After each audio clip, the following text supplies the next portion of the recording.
Hello दोस्तों, आज की नई वीडियो में आपका फिर से स्वागत है। आज की वीडियो में हम पढ़ने वाले हैं आज का नया टॉपिक विद्युत शेल। तो सबसे पहले हम विद्युत शेल के बारे में जानेंगे कि विद्युत शेल होता क्या है और ये काम क्या क्या करता है। विद्युत शेल एक ऐसी युक्ति है जिसके द्वारा रासायनिक ऊर्जा को विद्युत ऊर्जा में बदला जा सकता है, विद्युत शेल कहलाती है। एक बार फिर से समझेंगे। विद्युत शेल एक ऐसी युक्ति है जिसके द्वारा रासायनिक ऊर्जा को विद्युत ऊर्जा में बदला जा सकता है, विद्युत शेल कहलाती है। अब हम इसकी रचना के बारे में जानेंगे कि विद्युत शेल किस प्रकार बना हुआ है। इसमें क्या होता है, सबसे पहले एक पात्र लिया जाता है, यानी कि एक बर्तन लिया जाता है। ये हमारा कोई पात्र है या इसे हम कोई बर्तन बोल सकते हैं, जिसका नाम होता है वोल्टामीटर, यानी कि इसे हम वोल्टामीटर कहते हैं। इस बर्तन को क्या कहते हैं? इस बर्तन को वोल्टामीटर कहा जाता है। इस बर्तन के अंदर कुछ द्रव भरा होता है। क्या भरा होता है? इस बर्तन के अंदर कुछ द्रव भरा होता है। इस द्रव को वैद्युत अपघट्य बोलते हैं। क्या बोलते हैं? इस द्रव को वैद्युत अपघट्य बोलते हैं। इस द्रव को वैद्युत अपघट्य बोलते हैं। इस वैद्युत अपघट्य का एक विशेष गुण होता है कि यह आयनों में विभाजित हो जाता है। किस में विभाजित हो जाता है? इस वैद्युत अपघट्य का एक विशेष गुण होता है कि यह आयनों में विभाजित हो जाता है, यानी कि धनायन और ऋणायन में विभक्त हो जाता है। जब इस वैद्युत अपघट्य में दो धातु की छड़ें डाली जाती हैं, मान के चलेंगे इस वैद्युत अपघट्य में हमने कोई दो धातु की छड़ें डाल दी। जब इस वैद्युत अपघट्य में धातु की दो छड़ें डाली जाती हैं तो यह आयनों में विभाजित हो जाती है, यानी कि एक पर धनायन तथा दूसरे पर ऋणायन उत्पन्न हो जाता है। इन छड़ों को हम इलेक्ट्रोड कहते हैं। क्या कहते हैं?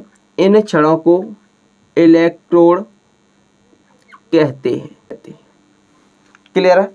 जिस छड़ पर धनावेश उत्पन्न होता है उस छड़ को हम सेल का धन टर्मिनल तथा जिस छड़ पर ऋणावेश उत्पन्न हो जाता है उस छड़ को सेल का ऋण टर्मिनल कहा जाता है। और आगे देखेंगे, यहाँ पर हम सेल के धन टर्मिनल को कैथोड क्या कहते हैं? सेल के धन टर्मिनल को कैथोड तथा सेल के ऋण टर्मिनल को एनोड कहते हैं। क्या करते हैं?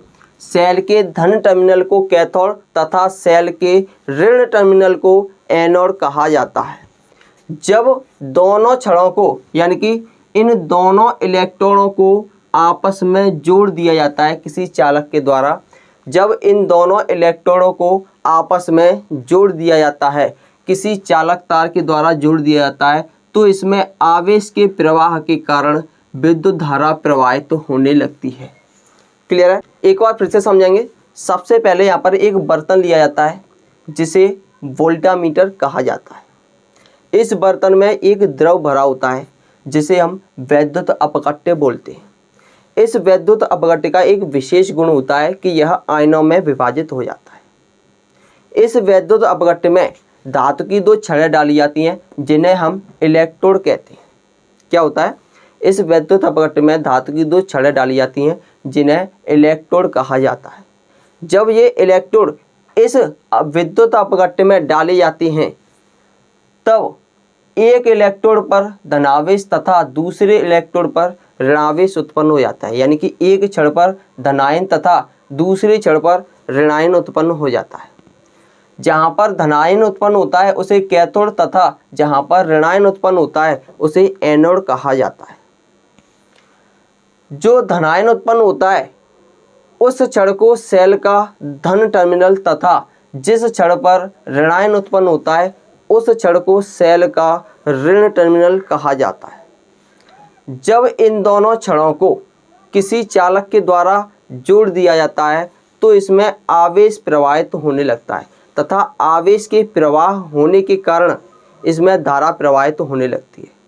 यही सेल की प्रक्रिया होती है। इसको हम इस चिन्ह के द्वारा प्रदर्शित करते हैं। ये होता है हमारा कोई सेल, ये धन टर्मिनल होता है ये वाला, तथा ये ऋण टर्मिनल होता है ये वाला। इसको क्या कहते हैं, हम सेल कहते हैं। क्या कहते हैं, सेल कहते हैं। अगर सेल के बारे में और कहें तो सेल बैटरी का छोटा रूप होता है, यानी कि दो या दो से अधिक सेलों को मिलाने पर एक बैटरी का निर्माण होता है। क्लियर है। अब बात आती है सेलों के प्रकार के बारे में। सेल कितने प्रकार के होते हैं, तो यहाँ पर सेल निम्न दो प्रकार के होते हैं। इसमें सबसे पहला है प्राथमिक सेल और नंबर दूसरा है द्वितीयक सेल। तो सबसे पहले हम प्राथमिक सेल के बारे में जानेंगे कि प्राथमिक सेल कौन कौन से होते हैं। प्राथमिक सेल की एक खासियत होती है कि इसको एक बार प्रयोग में लेने के पश्चात दोबारा से आवेशित नहीं किया जा सकता। मतलब इसको अगर हम एक बार प्रयोग कर लें तो ये दोबारा चार्ज नहीं हो सकता, इसको केवल और केवल एक बार ही प्रयोग किया जा सकता है। जैसे वोल्टेज सेल, लेक्लांसी सेल तथा डेनियल सेल।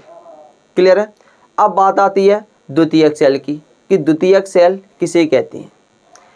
जो सेल प्राथमिक सेल नहीं होते हैं वह सभी सेल द्वितीयक सेल कहलाते हैं। मतलब वे सेल जिनको हम एक बार प्रयोग में लेने के पश्चात फिर से आवेशित कर सकें उन सेलों को द्वितीयक सेल कहा जाता है।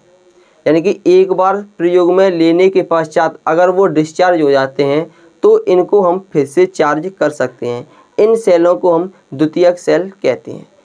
जैसे कि नंबर 1 सीसा संचायक सेल और नंबर 2 क्षारीय सेल। ये दोनों सेल द्वितीयक सेल हैं। इनको हम एक बार प्रयोग में लेने के पश्चात दोबारा से चार्ज कर सकते हैं, यानी कि दोबारा से आवेशित कर सकते हैं। इन सेलों को हम द्वितीयक सेल कहते हैं। क्लियर है।